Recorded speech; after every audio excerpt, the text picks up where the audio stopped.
এই ইউটিউবে live streaming করে এই আদালতের সওয়াল জবাব যেটি দেখানো হয়, আমি মনে করি বিচার ব্যবস্থাকে এটা আহত করছে এই এই এই লাইভ স্ট্রিমিং। কোথাও কি আপনার কি মনে হয় যে লাইভ স্ট্রিমিং এ বিচারপতিরা যে কথাগুলো বলছেন এতে সাধারণ মানুষের আরো একটু ভরসার জায়গা তৈরি হচ্ছে বিচার ব্যবস্থা নিয়ে? বিচারপতিরা এসআইআর এর কাজ করবেন, তাহলে তো বিচার ব্যবস্থা আরো মারাত্মকভাবে ক্ষতিগ্রস্ত হবে। এই কজন মাত্র বিচারপতি, এত এত মামলা, এবার সেটা হিউম্যানলি পসিবল আপনি বলুন না। এক মাসের মধ্যে শেষ করাটা কতটা চ্যালেঞ্জিং, মানে আপনি তো আইন ব্যবস্থাটা খুব সামনে থেকে দেখছেন। ধরুন রাজ্য সরকার এতবার মামলা না করে, সেটা না করলে কোঅর্ডিনেট করে করলে হয়তো একদিনে এসআইআরটা সুষ্ঠুভাবে হয়ে যেত। যে বাংলা কি সত্যি রাষ্ট্রপতি শাসনের দিকে এগোচ্ছে? অন্তত এই পাহাড় সম চাপ কিভাবে নিরসন হবে কেউ জানে না। এতগুলো সিবিআই আর এনআইএ এর কাছে কেস ট্রান্সফার্ড হয়েছে, তাতে তো রাষ্ট্রপতি শাসন অনেক আগে হওয়া উচিত ছিল। তো আপনি কতটা চমকে গেছিলেন যে কম্পিউটার থেকে ছেলের অ্যাডমিট কার্ড ডাউনলোড করে ফেললো, তুমি তদন্ত করতে গেছো একজন অন্য পার্টিকুলার ব্যক্তির অফিসে? আমার খুব শখ একটা পাহাড় কেনা। শুভেন্দু অধিকারীকে বাংলার মানুষ যেভাবে চেনেন, আপনার চেনাটা কি সেরকম? আমি বলি মাঝে মধ্যে যে দাদা, আপনি যদি আইনজীবী হতেন, অনেক আইনজীবীর পসার কমে যেত। আজকের দিনে দাঁড়িয়ে কি হতাশা গ্রাস করে যে যে লড়াইটা শুরু করেছিলেন শেষ করতে পারলেন না? না, আমি তো পেশাদার, পেশাদারের আবার আশা হতাশা এসব থাকে নাকি? নমস্কার, আপনারা দেখছেন শিবম দাস পডকাস্ট। আর এই পডকাস্টে অতিথি হিসাবে আমার সঙ্গে যিনি উপস্থিত আছেন, তিনি কোর্টে দাঁড়িয়ে জোরালো ভাষণে বহুবার এমন কিছু বিষয়কে উত্থাপন করেছেন যার ফলে বাংলার রাজনীতিতে আলোড়ন তৈরি হয়েছিল। আইনজীবী বিল্লদল ভট্টাচার্য। আমার মনে হয় যারা বাংলার রাজনীতি ফলো করেন, খোঁজখবর রাখেন, তারা এই নামটার সঙ্গে অত্যন্ত সুপরিচিত। আজকে আমার অতিথি বিল্লদল দা। তার প্রথমেই শিবম দাস পডকাস্টে স্বাগত। একদম পডকাস্ট রিলেটেড একটু ডিটেইলিং এ কিছু প্রশ্ন আজকে আপনাকে করতে চাই। আপনি তো দিনের পর দিন কোর্টটাকে অত্যন্ত ভালোভাবে পর্যবেক্ষণ করলেন, বিচার ব্যবস্থাটাকে অত্যন্ত কাছ থেকে দেখলেন। আজকের দিনে দাঁড়িয়ে যেভাবে ভারতীয় বিচার ব্যবস্থা বা বাংলার বিচার ব্যবস্থা চলছে, সেটাকে নিয়ে আপনার কি মূল্যায়ন? না, আমাদের ভারতবর্ষের বিচার ব্যবস্থা অত্যন্ত বলিষ্ঠ একটি ব্যবস্থা, এবং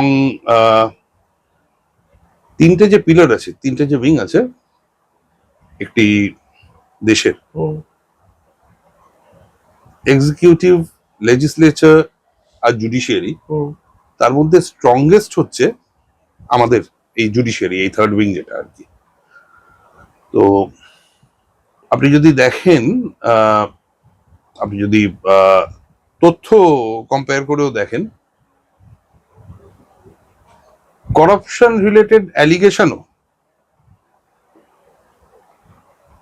আমাদের ভারতের বিচার ব্যবস্থায় সব থেকে কম। মানে অন্য দুটি পিলার যদি আমরা দেখি গণতন্ত্রের, যথা এক্সিকিউটিভ আর লেজিসলেচার, তার মধ্যে সব থেকে ট্রান্সপারেন্ট আমি বলবো হচ্ছে আমাদের এই বিচার ব্যবস্থা।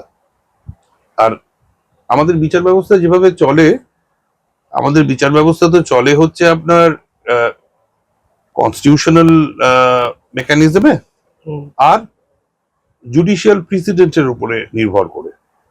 তো সেইভাবেই বিচার চলে। It's a very complex system আর কি। মানে আপনারা এখন, আমি মনে করি যেটা, যে এটা একটা খুব বড় একটা অভিশাপ বিচার ব্যবস্থার ক্ষেত্রে। এটা আমার পার্সোনাল ওপিনিয়ন।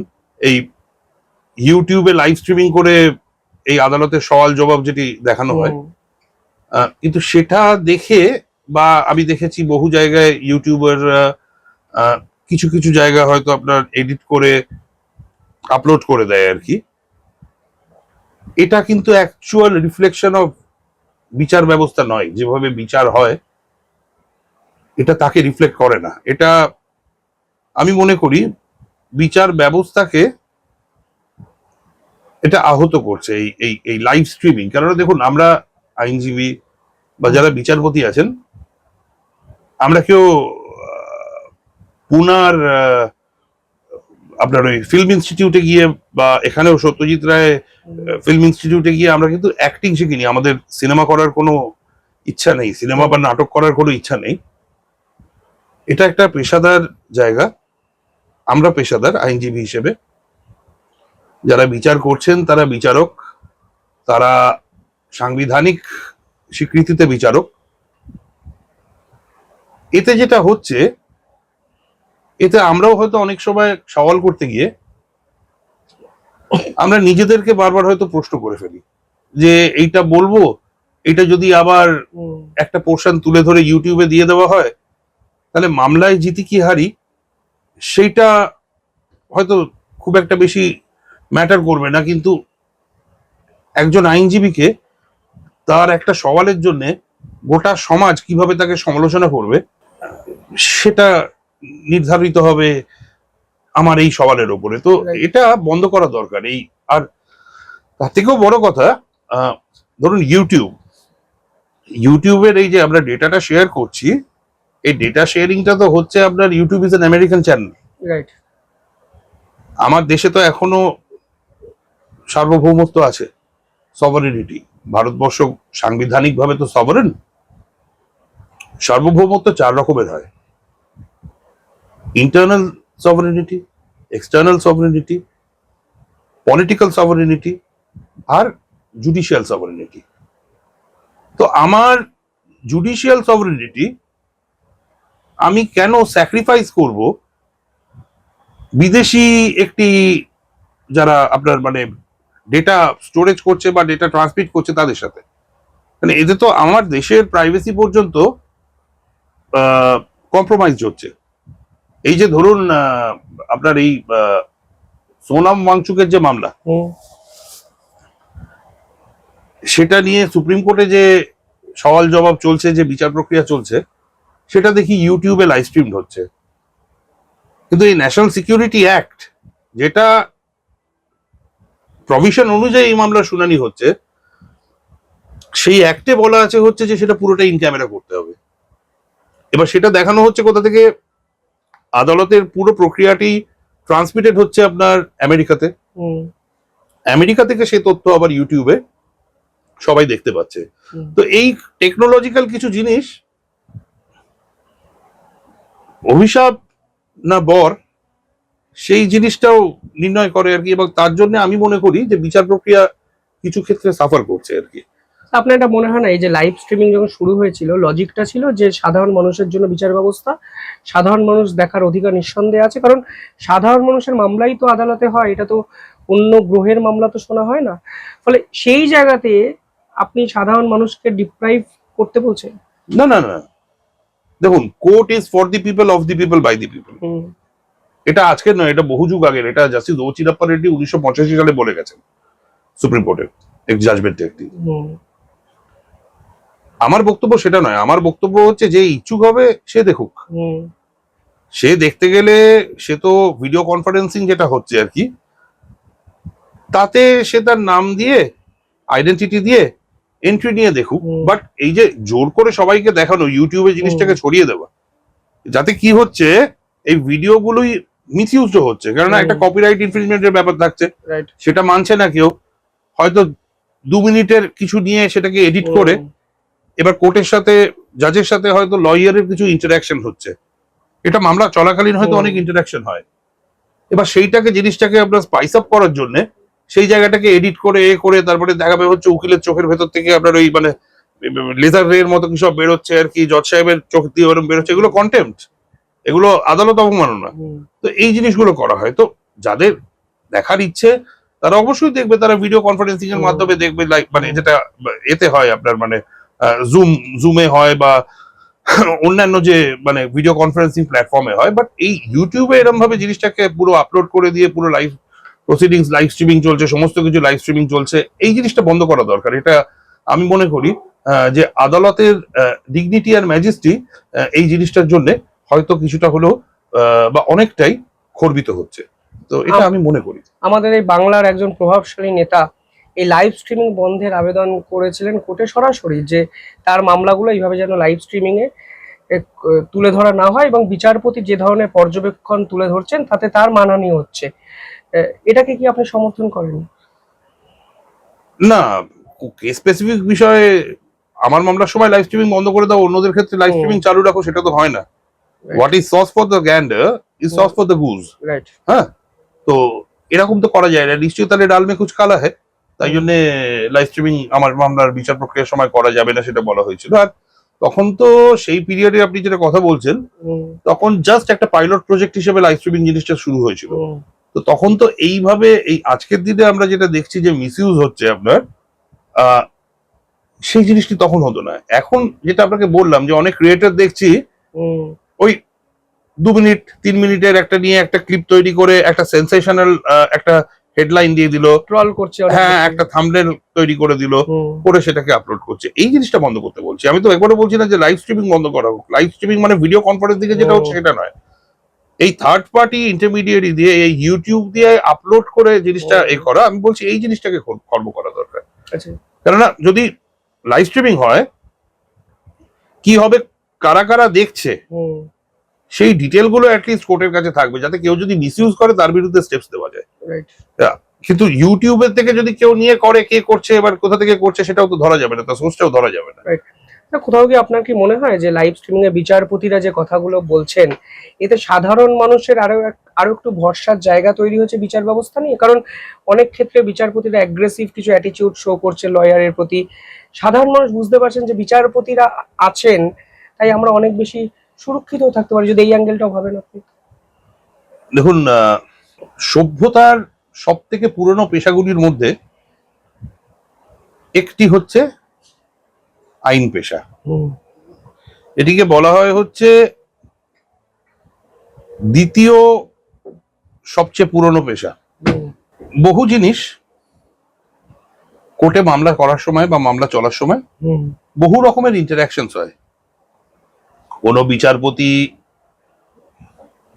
হয়তো আইনজীবীর সাথে একটু জোরালো ভাবে কথা বলেন, কোনো আইনজীবী আবার হয়তো কিছু বিচারপতির সাথে জোরালো ভাবে কথা বলেন।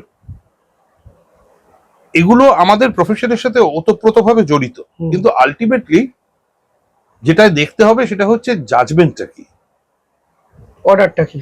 এক্স্যাক্টলি, তার বাইরে তো আর কিছু প্রতিফলিত হচ্ছে না। তার বাইরে হ্যাঁ যেটা হচ্ছে সেটা হচ্ছে আপনার মিডিয়া ফডার বলতে পারেন আর কি, গ্যালারি শো কিছুটা, গ্যালারি শো নয়, মিডিয়া ফডার। মানে এরকম বলে, যেরকম আপনি দেখবেন বহু রাজনৈতিক দল বলে হচ্ছে সিবিআই কে কেজ প্যারট বলা হয়েছে। এবার এই কেজ প্যারটের যে কথাটা বলে, আপনি কোনো অর্ডার কিন্তু দেখাতে পারবেন না যে কোথাও কোনো অর্ডার আছে যে সিবিআই খাঁচার পাখি কেন্দ্রীয় সরকারের। এটা কোনো একটা মামলাতে হয়তো কোনো এক আলোচনার সময়, সওয়াল জবাবের সময় একটা হয়তো দেয়ার ওয়াজ জাস্ট আ স্ট্রে অবজারভেশন, এবার সেটাকে নিয়ে এরা করেছে। কিন্তু আপনি কোনো মামলা করার সময় কিন্তু কোনো অর্ডার দেখিয়ে বলতে পারবেন না যে এই যে সুপ্রিম কোর্ট বলেছে যে সিবিআই হচ্ছে খাঁচাবন্দি তোতা পাখি। তো এইরকম ভাবেই চলে আর কি। কেননা দেখুন, বার আর বেঞ্চের মধ্যে ইন্টারাকশন থাকবেই। যদি মতামতের বা প্রশ্ন আর উত্তরের আদান প্রদান না হয়, তাহলে একটি মামলাকে সফলভাবে বিচার করা যায় না। তো সেটা তো থাকবে, এটা তো একটা প্রক্রিয়া। এটা একটা প্রক্রিয়া। আপনার গায়ে একটা যদি ফোঁড়া হয়, আপনাকে প্রথমে আগে একটা ওষুধ ডাক্তারবাবু লাগিয়ে দেখতে বলবে, সেই ওষুধে কাজ না হলে তারপরে ওষুধটা চেঞ্জ করতে বলবে। তো এটা তো এরকমই একটা প্রক্রিয়া। কারণ একটা কিছু একটা যখন নির্ধারণ করা হচ্ছে বা নির্ণয় করা হচ্ছে, মানুষের ভাগ্য তার উপর নির্ভর করে আছে, তো তখন তো ইন্টারাকশন করতেই হবে। এবার সেই ইন্টারাকশনটাকে তুলে ধরে স্পাইস আপ করার আমার মনে হয় না কোনো দরকার আছে বলে। অ্যাটলিস্ট আইনজীবী হিসেবে বা আইনের স্নাতক হিসেবে আমি সেটা মনে করি। আমি যার জন্য পার্সোনালি আমি খবরের কাগজ পড়ি না, আমি টিভিতে খবর দেখি না, কেননা আমি মনে করি যে এগুলো দেখা মানে আমার যে কাজের পরিধি তার বাইরে বেরিয়ে যাওয়া, তার বাইরে বেরিয়ে গিয়ে এক্সটার্নাল কিছু ব্যাপার নিয়ে ইনফ্লুয়েন্সড হওয়া। রাইট। আমি তখনই জানতে পারি যখন আমাকে হয়তো আমার পরিচিত কেউ প্রশ্ন করলো, এই এখানে এরকম কিছু হয়েছে, এরকম একটা খবরের কাগজে দেখলাম তুমি এরকম একটা বলেছো। তো এরকম, যেরকম আমি আপনাকে একটা উদাহরণ দিই, আমি তখন সিবিআই এর কিছু মামলা করি এই শিক্ষা দুর্নীতি নিয়ে। এবার অনারেবল জাস্টিস অভিজিৎ গঙ্গোপাধ্যায়ের ঘরে মামলা, উনি সেপ্টেম্বরের 11 তারিখে একটি মামলা ফিক্স করছিলেন শিক্ষা দুর্নীতির। তো সেপ্টেম্বরের 11 তারিখ মানে হচ্ছে 9/11 টুইন টাওয়ার পড়ে গেছিল। মামলা হয়ে যাওয়ার পরে আমি বিচারপতিকে বললাম, এরকম অনেক সময় হয় আপনার মানে কিছু উইটি এক্সচেঞ্জ হয় আর কি বার আর বেঞ্চের মধ্যে। আমি বললাম যে আপনি 9/11 মামলা ফিক্স করছেন? জজ সাহেব বললেন যে হ্যাঁ, কেন, কি আছে? না না, 9/11 তো টুইন টাওয়ার্স পড়ে গেছিল, তো এটা কি সেই ম্যাগনিটিউডের দুর্নীতি? টুইন টাওয়ার্স এর মতো ওই রকম ম্যাগনিটিউডেও কি দুর্নীতিটা আলটিমেটলি দুর্নীতির টাওয়ারটা কোল্যাপস করবে? জজ সাহেবও হাসলেন, আমিও হাসলাম, বেরিয়ে গেছি। এরপরে দেখছি বিভিন্ন জায়গা থেকে আমার কাছে ফরওয়ার্ড করছে, বিভিন্ন মিডিয়াতে কভার করেছে কি যে সিবিআই এর আইনজীবী বলেছে যে 11ই সেপ্টেম্বর 9/11 এর মতো দুর্নীতি টুইন টাওয়ার ভেঙে পড়বে। এবার না আমি জানি যে এরকম কিছু হয়েছে বলে, না বিচারপতি জানেন এরকম কিছু হয়েছে বলে, সেটা নিয়ে দেখছি হেডলাইন, সেটা নিয়ে কত মানে তর্ক বিতর্ক আলোচনা অনেক কিছু হচ্ছে। আমাকে সিবিআই থেকে ফোন করেছে, করে বলছে যে এটা কি হয়েছে। আমি বললাম যে এরকম তো কিছু হয়নি, এই ঘটনা। সিবিআই বলছে যে না মিডিয়াতে এরকম বেরিয়েছে, এই হয়েছে। দেখুন আমার মামলা করা নিয়ে কাজ, আমি কোর্টে যখন সওয়াল জবাব করব আমি তখন এটা ভেবে করব না যে মিডিয়াতে কি রিপোর্টেড হবে। আমাকে মামলার মেরিট অনুযায়ী আর্গু করতে হয়। আমার ক্লায়েন্টের যেটা ভার্সন সেটাকে তুলে ধরা এবং আমার ক্লায়েন্টের ইন্টারেস্ট প্রোটেক্ট করা, এটা হচ্ছে আমার আইনজীবী হিসেবে দায়িত্ব।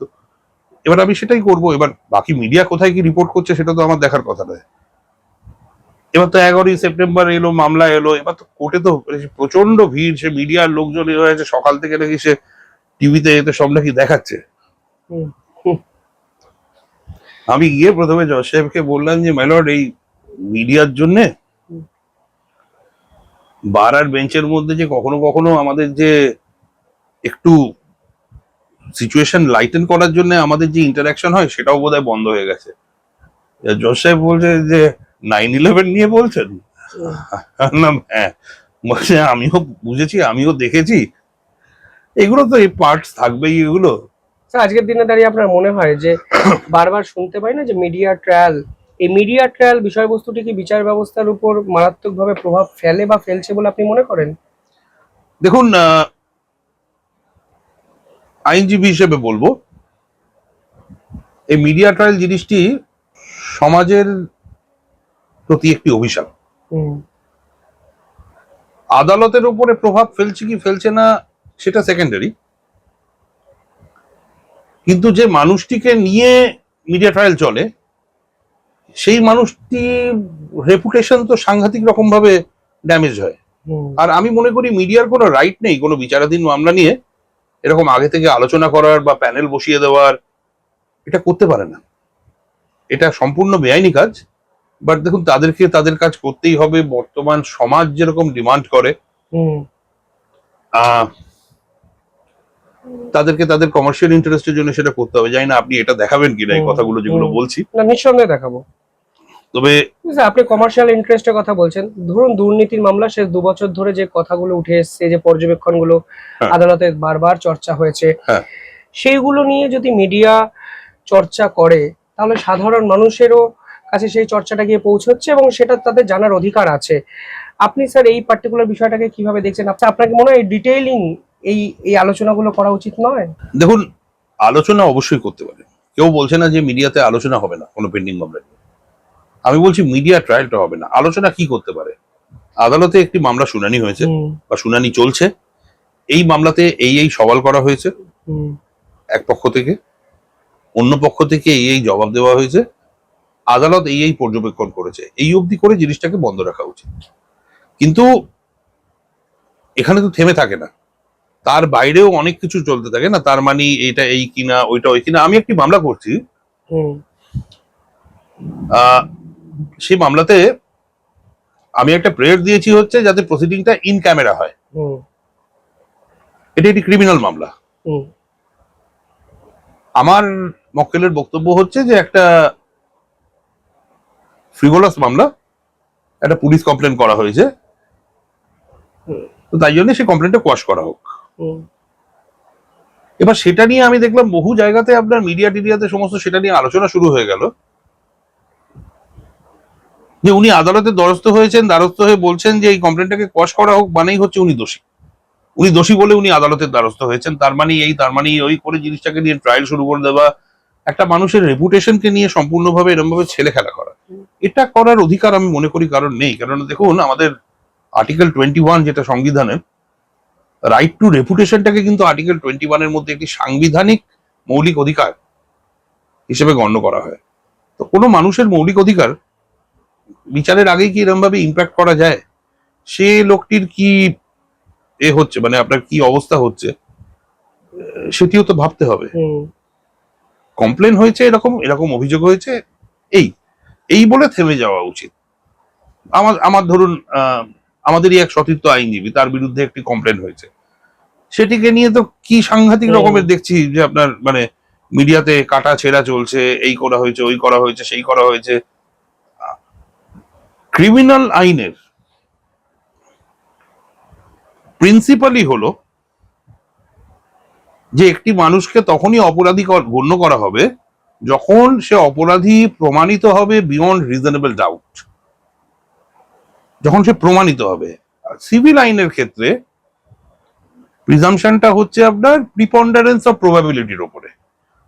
তো এখানে তো বর্তমান সমাজে যেটা দেখছি, এই মিডিয়া ট্রায়ালের জন্য যে এই ভাইসটা যেটা হয়েছে এখন ক্রিয়েটেড, যে অভিশাপটা, বিচারের আগেই মানুষকে দোষী সাব্যস্ত করে দেওয়া হচ্ছে আর কি। তো এই জিনিসগুলো আমার মনে হয় মিডিয়ারও একটু সংবেদনশীল হওয়া, একটু ম্যাচিওর হওয়া দরকার আর কি। আর ভারতীয় মিডিয়া বিশেষ করে বলবো যে অনেকটা এখন মানে একটা মানে সময় এসছে নিজেদেরকে ইমপ্রুভ করতে হবে। কারণ এক সময় ভারতীয় মিডিয়ার যে স্ট্যান্ডার্ড ছিল, আজকের দিনে যদি দেখি, আজকে ভারতীয় মিডিয়া অনেকটা আপনার একটি কমার্শিয়াল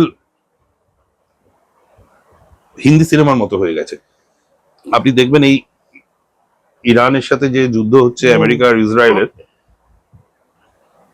আমি ইউটিউবে মাঝে মধ্যে দেখি, আমি টিভি তো দেখি না, তো তাতে কিছু নিউজ চ্যানেলের হয়তো চলে এলো, তো এটা ফলো করতে যাচ্ছি। এবার যেগুলো ধরুন আপনার ইন্ডিয়ান নিউজ চ্যানেল বা হিন্দি নিউজ চ্যানেল, সে দেখছি পেছন দিক থেকে সাইরেন বাজছে, পেছন দিক থেকে সে অ্যানিমেশনে দেখাচ্ছে প্লেন এসে এরকম এই প্লেনের সাথে প্লেন উঠছে। ওগুলো ছোটবেলায় রামানন্দ সাগরের রামায়ণ হতো, সেটা রোববার সকালবেলা করে দেখাতো, তো তখন দেখতাম হচ্ছে যে রাম তীর মারছে এদিক থেকে, ওদিক থেকে রাবণ তীর মারছে, দুটো তীর ওরকম আলো বিচ্ছুরিত করতে করতে এসে একে অপরের সাথে কোলাইড করছে। তো আমার মনে হয় আরো ম্যাচিউরিটি দরকার, নিউজটা নিউজের মতো করে দেখানোটা খুব জরুরি। আজকের দিনে সেটা সম্পূর্ণভাবে হ্রাস পেয়েছে, যার জন্যে আপনি দেখবেন মানুষ কিন্তু এখন এই main stream electronic news media যেগুলো আছে, নিউজ চ্যানেল যেগুলো আছে, সেটা না দেখে মানুষ কিন্তু এখন ইউটিউবার যারা কন্টেন্ট মানে যারা নিউজ নিয়ে কাজ করেন আর কি, সেগুলো বেশি দেখে আর কি। কোথাও কি আপনার মনে হচ্ছে যে বিচার ব্যবস্থার প্রতি যে ধৈর্যটা রাখা উচিত ছিল, সাধারণ মানুষ কিছু ক্ষেত্রে সেটা রাখতে পারছে না বলে এই মিডিয়া ট্রায়াল বিষয়টায় মানুষও ইনভলভ হয়ে যাচ্ছে? মানে ধরুন এই যে এত মামলা কলকাতা হাইকোর্টে চলছে, আমরা আজকের দিনে দাঁড়িয়ে তো জানি না সেই মামলাগুলো শেষ কবে হবে, যে শেষটা আপনি বলতে চাইছেন বারবার। ফলে এই যে দীর্ঘমেয়াদী একটা প্রসেস, এই দীর্ঘমেয়াদী প্রসেসে মানুষ দিশেহারা এবং উত্তর খুঁজছে যে আসলে এই দোষী, এবং তার জন্য আজকে এই সিস্টেমের অবনমন হলো। ফলে কোথাও গিয়ে এই মিডিয়া ট্রায়ালের সঙ্গে এই মানুষের ভাবনা চিন্তা সম্পৃক্ত হয়ে যাচ্ছে। দেখুন, আমি বলি, আমি বেঙ্গলের পার্সপেক্টিভে বলছি আর কি, সারা ভারতবর্ষের নয়। আমাদের এইটুকু রাজ্য সাইজ অনুযায়ী, কিন্তু এত জনসংখ্যা। এবার দেখুন, বাংলার মতো মানে পশ্চিমবঙ্গের মতো এত বড় ভুক্তভোগী তো আর কেউ নেই, যে পার্টিশনের পরে এই যে এক্সোডাসটা হয়েছিল, এই এত মানুষ যে ওপার বাংলা থেকে পশ্চিমবঙ্গে এসেছিলেন, মাইগ্রেট করেছিলেন, এই ইতিহাস তো আর অন্য কোনো রাজ্যে নেই। পাঞ্জাবেও এত মাইগ্রেশন হয়নি আমাদের মতো। আমাদের বাংলার এক্সোডাসটা বলা হয় হচ্ছে আপনার, আপনি যদি বাইবেল পড়েন, ওই রেড সি যখন ভাগ হয়েছিল, মোজেস মোসেসের সময় যে এক্সোডাসটা হয়েছিল, গ্রেট এক্সোডাস যেটাকে বলে, বলে তারপরেই নাকি সব থেকে বড় এক্সোডাস হচ্ছে এটা। আমি মনে করি তার থেকেও বড় এক্সোডাস এই বেঙ্গলের এক্সোডাসটা আর কি। এবার তাতে কি হলো, জায়গা কম, মানুষ বেশি, তারপরে জনসংখ্যার কোনো নিয়ন্ত্রণ নেই, একটা পপুলেশন এক্সপ্লোশন হলো। এবার মানুষের জমি কম কিন্তু মানুষ বেশি, সেটা হলে যেটা হয়, মামলা বাড়ে, জমি জবরদখলের মামলা, বেদখলকারী করার মামলা, এগুলো তো আরো বাড়তে থাকবে। এটা এটা একটা সোশিওলজিক্যাল আসপেক্টে আপনাকে দেখতে হবে, এটা পুরোটা তো বিচার ব্যবস্থার উপরে দিলে হবে না। তার থেকে হয় কি, টেন্ডেন্সি টু কমিট ক্রাইমও বাড়ে। আমাদের পশ্চিমবঙ্গে আপনি যদি দেখেন, আমাদের পশ্চিমবঙ্গে এমপ্লয়মেন্ট জেনারেশনও সেরকম নেই। বেকারত্ব মানুষের মধ্যে টেন্ডেন্সি টু কমিট ক্রাইম সেটা বাড়ায়। মানুষ আইডেল থাকলে, মানুষের যদি মস্তিষ্ক আইডেল হয়ে থাকে, সেক্সুয়াল অফেন্স করার প্রবৃত্তি মানুষের মধ্যে বেড়ে যায়। সরকারের তরফ থেকে যেটা করা উচিত, সেটা হচ্ছে, উচিত ছিল আমি বলবো, সেটা হচ্ছে এনমাস মানে গণহারে কাউন্সিলিং, বা ধরুন আপনার ওয়ার্ডে ওয়ার্ডে, পঞ্চায়েতে পঞ্চায়েতে কাউন্সিলর মানে হচ্ছে মানে সাইকোলজিস্টদের কথা বলছি আর কি, যাতে হেলদি মাইন্ড থাকে সবাই, সেই জিনিসটা ইন্ট্রোডিউস করা উচিত ছিল। এবার সেগুলো হয়নি, যার জন্য এখানে ধরুন ক্রাইমও বেড়েছে, এত মামলাও বেড়েছে। এবার প্রশ্ন হচ্ছে যে বিচার ব্যবস্থার, যে আপনি বলছেন যে স্লো প্রক্রিয়া, এই কজন মাত্র বিচারপতি, এত এত মামলা, এবার সেটা হিউম্যানলি পসিবল আপনি বলুন না? আমাদের কলকাতা হাইকোর্টে এখনো এত ভ্যাকেন্সি, করবে কিভাবে? এবার এত মামলা জমে আছে। তাও আপনি যদি দেখেন সারা ভারতবর্ষের স্ট্যাটিস্টিক্স অনুযায়ী কলকাতা হাইকোর্ট বোধহয় সেকেন্ড বা থার্ড পজিশনে সব থেকে বেশি অ্যানুয়ালি মামলা নিষ্পত্তির ক্ষেত্রে। তো এরপরেও মানুষ, এখন দেখুন মানুষ অধৈর্য হয়ে গেছেন বলছেন, সেটা খুব স্বাভাবিক, কেননা আমরা বর্তমানে যে টেকনোলজির যুগে বাস করছি, তাতে ধৈর্য জিনিসটাই এখন অত্যন্ত বিরল হয়ে গেছে। এখন মানুষের কোনো জিনিসেই কিন্তু ধৈর্য নেই। আপনি সবকিছুই দেখবেন এখন, মানে আপনি আগের যে প্রিসিশন বা ফিনিশিং দেখবেন। ধরুন আমি যদি নিজেকেও রেট করি আর কি, আজকের দিনে আইনজীবী হিসেবে, আমি আজকে যে জায়গায় দাঁড়িয়ে আছি, যতটুকুই বা কিছু করতে পেরেছি, আজ থেকে 20 বছর আগেও আমি যদি নিজেকে দেখি সেই জায়গায়, আমি নিজেকে অত্যন্ত সাধারণের নিচের মানের একজন লয়ার হিসেবে মনে করবো। কেননা সেই সময়কার ক্লাসিক্যাল লয়ার্স যারা, আমি তাদেরকে দেখেছি আর কি, এখনো আছেন বয়স্ক আইনজীবী যারা আছেন, মানে আমাদের ওপরের প্রজন্ম যারা আছেন, যারা প্র্যাকটিস করেন হাইকোর্টে, তাদের মধ্যে এখনো হাতে গোনা কিছু কয়েকজন আছেন, তারা যে অধ্যাবসা এবং যে ধৈর্য নিয়ে পড়তেন, আজকে সেই ধৈর্যটা নেই। এবার আপনি যদি আমার চেম্বার দেখেন, আমার চেম্বারে আপনি দেখবেন কত বই আছে, এটা আমার চেম্বারে দেখতে পাবেন। আপনি যদি ধরুন আজকে ধরুন 4 বছর 5 বছর 8 বছর 10 বছর প্র্যাকটিস করছে এরকম কোনো আইনজীবী চেম্বারে যান, আপনি কোনো বই দেখতে পাবেন না। তারা পুরো জিনিসটাই আপনার এই এই এই ট্যাবের মাধ্যমে সমস্ত কিছু চালাচ্ছে। কিন্তু যার জন্য ধৈর্য, অধ্যাবসায় এই জিনিসটা নেই, পুরোটাই তো অ্যাপ বেস বা সার্চ বেস হয়ে যাচ্ছে আর কি। এবার আমরা কি করেছি, ধরুন যখন আমাদের যখন জুনিয়র স্টেজে একটা মামলা নিয়ে পড়তে গিয়ে, রিসার্চ করতে গিয়ে, এই এক একটা বই খুলে জাজমেন্ট খুঁজে বার করা, এবার সেটা করতে গিয়ে আরো অনেক নতুন জিনিস শেখা। তো এবার সেই আজকের দিনে তো সেই জিনিসগুলো নেই। এবার আমি আমাদের কমিউনিটির দিক দিয়েই বলছি, আমাদের প্রফেশনাল কমিউনিটির দিক দিয়ে, তো ধৈর্য জিনিসটা অত্যন্ত বিরল, আর সমাজ ওভারঅল অধৈর্য হয়ে গেছে। তো যাতে মানুষের মধ্যে এই জিনিসটা আসছে, তো এটা ব্যালেন্স করতে হবে। আর কিছু হয়তো লিগ্যাল রিফর্মস আরো দরকার, যাতে প্রসিডিওরটাকে আরো স্পিডি করা যায়। এই এবার দেখুন, আমাদের প্রসিডিওরটাই এমন, যদি আপনাকে সম্পূর্ণভাবে বিচার করতে হয়, ধরুন বিচারকেরও ইচ্ছে যে আমি তাড়াতাড়ি নিষ্পত্তি করবো, তাড়াতাড়ি বিচার করব,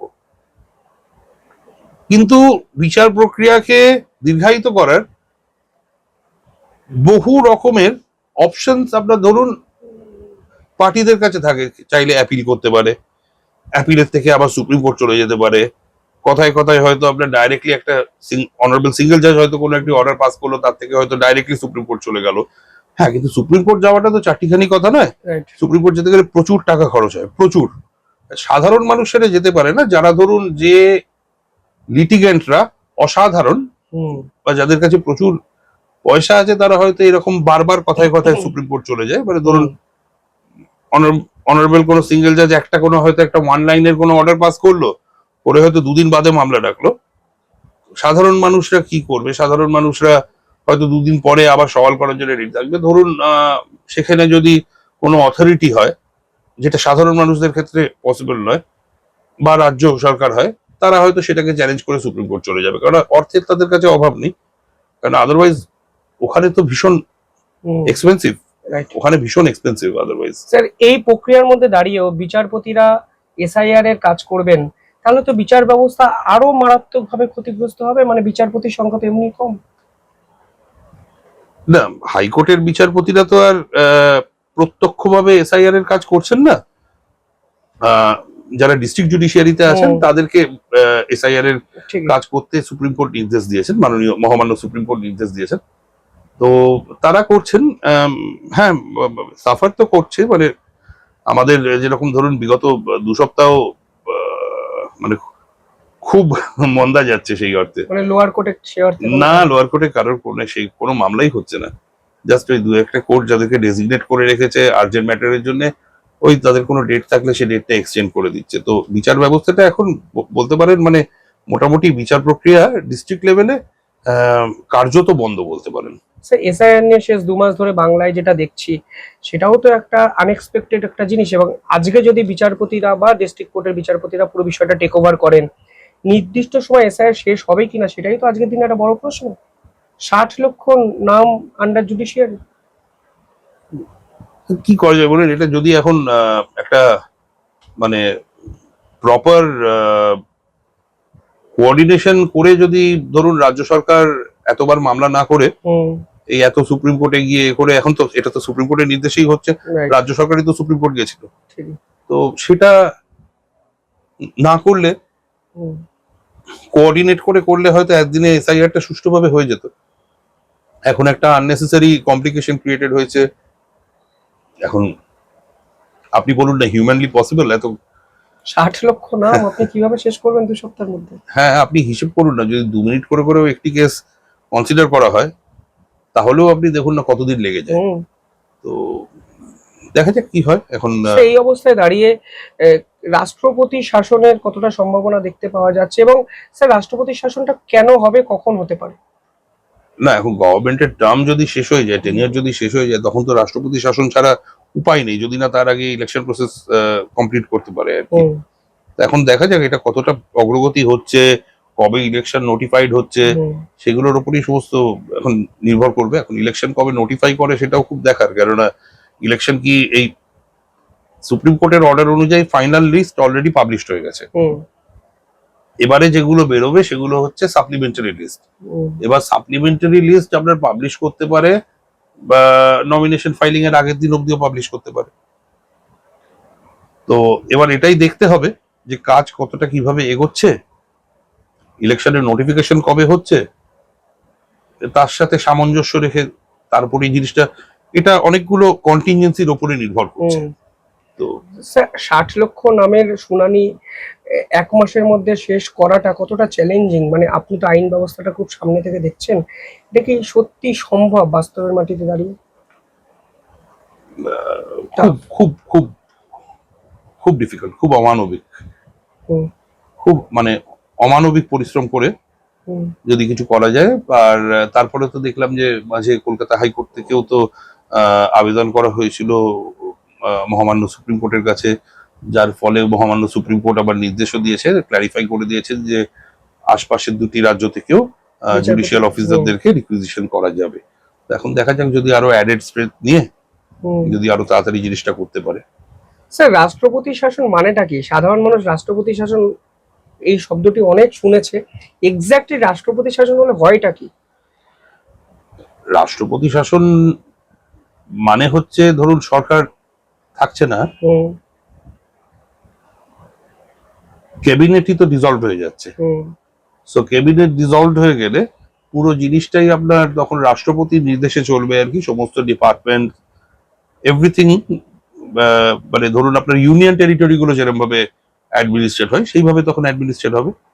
আপনি ধরুন আমাদের ভারতবর্ষেই যে ধরুন আছে আপনার ধরুন let us consider Andaman and Nicobar, কেন্দ্রশাসিত অঞ্চল যেটা। হ্যাঁ, তো সেইভাবে চলবে। তার মানে আইন প্রশাসন সমস্ত কিছু কন্ট্রোল করবে রাষ্ট্রপতি। হ্যাঁ, মানে সরকারই তো থাকছে না, ইলেক্টেড গভর্নমেন্টই যদি না থাকে তাহলে তো ন্যাচারালি সেটাই হবে। সেক্ষেত্রে স্যার ভোটটা শাসকের পক্ষে বিড়ম্বনার কারণ হতে পারে, মানে বিভিন্ন ক্ষেত্রে আজকে সেদিন শুনছিলাম মুখ্যমন্ত্রীও বলছিলেন এরা রাষ্ট্রপতি শাসন করতে চায়, তো রাষ্ট্রপতি শাসনটা আতঙ্কের বিষয় কেন হয়ে যায় শাসক দল? না, মানে রাজ্য কি বলতে চাইছে যে এ, রাজ্য সরকারের কি এরকম বক্তব্য যে এর আগে যতগুলো নির্বাচন হয়েছে সেই নির্বাচন প্রক্রিয়াগুলি রাজ্য সরকারের তত্ত্বাবধানে হয়েছে? যদি সেটা বলে থাকে তাহলে তো এটা খুব গ্রেভ, মানে গুরুতর ব্যাপার, কেননা আইন অনুযায়ী নির্বাচন তো পুরোটাই হচ্ছে আপনার ইসিআই এর তত্ত্বাবধানে। তো রাষ্ট্রপতি শাসন হলেও ভোট তো হবে ইসিআই এর তত্ত্বাবধানে, তো সেখানে রাজ্য সরকারের এই মন্তব্য করার তো কোনো মানেই হয় না, কেন ইলেকশন তো করে হচ্ছে আপনার ইলেকশন কমিশন অফ ইন্ডিয়া। তো এই প্রশ্ন আসছে কোথা থেকে? আপনার অভিজ্ঞতা কি বলে যে বাংলা কি সত্যি রাষ্ট্রপতি শাসনের দিকে এগোচ্ছে? অন্তত এই পাহাড় সম চাপ কিভাবে নিরসন হবে কেউ জানে না। দেখুন, আমার মতে এই বিগত 5 বছরে আমার হাতেই এতগুলো সিবিআই আর এনআইএ এর কাছে কেস ট্রান্সফার্ড হয়েছে, তাতে তো রাষ্ট্রপতি শাসন অনেক আগে হওয়া উচিত ছিল, অনেক অনেক আগে হওয়া উচিত ছিল। আমরা পশ্চিমবঙ্গবাসী হয়ে বিগত 5 বছরে যা যা ঘটনা দেখেছি, কলকাতা হাইকোর্টের ওপরেও আমরা যেরকম আক্রমণ দেখেছি, আরজি করের মতো যেখানে আমরা ঘটনা দেখেছি, আমি আরজি করে ধর্ষণ করে খুনের ঘটনাটা বলছি না, সেটা তো অলরেডি সিবিআই ইনভেস্টিগেট করছে, কিন্তু তারপরে এভিডেন্স ডিস্ট্রয় করার জন্য বড় রাস্তা দিয়ে লরি লরি অ্যান্টি সোশ্যালরা যেরকম ভাবে এসে হাসপাতালকে ভাঙচুর করেছে দেখেছি আর কি। তারপরে কেন রাষ্ট্রপতি শাসন হয়নি এখনো, সেটা তো মানে বাঙালি হিসেবে আমি বুঝতে পারি না এখনো। আজকের দিনে দাঁড়িয়ে কি হতাশা গ্রাস করে যে যে লড়াইটা শুরু করেছিলেন শেষ করতে পারলেন না? না, আমি তো পেশাদারের আবার আশা হতাশা এসব থাকে নাকি? আমি গায়ে যখন আমার গাউনটা পরি তখন আমাকে পেশাদারিত্বের মোড়কে নিজেকে মুড়িয়ে রাখতে হয়। তো এই মানুষ আমি এবং পেশাদার আমির মধ্যে দুটি তফাৎ আছে। তো হ্যাঁ, পেশাগতভাবে আমি যদি মনে করি হচ্ছে যে কোনো জায়গায় আমি আরো ভালো করে আর্গু করতে পারতাম কিন্তু করতে পারিনি, সেখানে আমার খারাপ লাগে। কিন্তু তার বাইরে কোন মামলায় কি হচ্ছে, যে মামলায় আমি নেই, সেটা নিয়ে আমি কেন নিজেকে বিচলিত করব? বাট এক সময় তো ছিলেন এই মামলায়, যে মামলা বিষয়গুলো যেগুলো আপনি জানেন, অনেকেই জানেন না, কিন্তু আপনি জানেন এর ডেস্টিনেশনটা কি হওয়া উচিত ছিল, কিন্তু হচ্ছে না। সামহাউ দেয়ার ইজ সামথিং যেটাকে আপনি লিংক করতে পারছেন না বা করেও বুঝতে পারছেন না। আমি যে মামলা করি সে মামলার বাইরে অন্য মামলা নিয়ে আর ভাবি না। আর ভাবেন না? একসময় তো ভাবতেন। খারাপ না, যখন ছিলাম তখন তো ডেফিনেটলি ভাবি, তখন যা করার তো তখন তো আর্গু করেছি, তখন তো কোনো কিছু স্টে হতে দিইনি। রাইট। ইনভেস্টিগেশন যাতে কোনোভাবে স্টে না হয় সেটা এনশিওর করে গেছিলাম। তারপরে এখন কি হয়েছে আমি জানি না, সত্যি জানি না, যদি জিজ্ঞেস করেন আমি সত্যি বলতে পারবো না। শুভেন্দু অধিকারীর হয়ে আপনি নিয়মিত মামলা করেন এবং কিছুদিন আগে আমি দেখছিলাম মুখ্যমন্ত্রীর বিপক্ষে মানহানির মামলাও আপনি সওয়াল করেছেন। না না, মানহানির মামলা তো বিপক্ষে ফাইল হয়েছে। মানে আমি যেটা বলতে চাইছি, আমি ধারাবাহিকভাবে সওয়াল জবাবের এতে আসেনি এখনো। ধারাবাহিকভাবে আপনি বিষয়টাকে ওই লাস্ট যেদিনকে ছিল মামলাটি, সেদিনকে কোনো কারণে আপনার আলিপুর কোর্ট বন্ধ হয়ে যায়। ওদিনকে একটা ওদের ওই সিজ ওয়ার্কের বা নট টু অ্যাটেন্ডের একটা কোনো রেজলিউশন ছিল, তো যার জন্য মামলা হয়নি, না জজ সাহেব বসেনি, কিছু একটা ছিল বোধহয়। এখন তো আবার ডেট করেছে, এখনো মামলার সওয়াল জবাবের স্টেজে আসেনি এখনো। শুভেন্দু অধিকারীকে বাংলার মানুষ যেভাবে চেনেন, আপনার চেনাটা কি সেরকমই? মানে ব্যক্তি শুভেন্দু অধিকারীর সাথে আপনার কথোপকথনটা ঠিক কি হয় এবং কেমন মানুষটা উনি, আপনার পার্সোনাল পর্যবেক্ষণ কি? না, উনি আমার একজন ক্লায়েন্ট। আমি ওনাকে ডেসক্রাইব করব 3টে শব্দে: অসম্ভব শার্প ইন্টেলিজেন্ট একজন মানুষ, অসম্ভব বুদ্ধিমান। আমি মাঝে মধ্যে ওনার সাথে কথা হলে বলি, উনি যখন কোনো একটা ম্যাটার নিয়ে কোনো একটা এতে বলে এই পয়েন্টে এরকম করলে কেরম হয়, তা আমি বলি মাঝে মধ্যে যে দাদা, আপনি যদি আইনজীবী হতেন, অনেক আইনজীবীর পসার কমে যেত। কেননা উনি একজন আইনের স্নাতক না হয়েও ওনার যে আপনার কি বলবো, যে ভিশনটা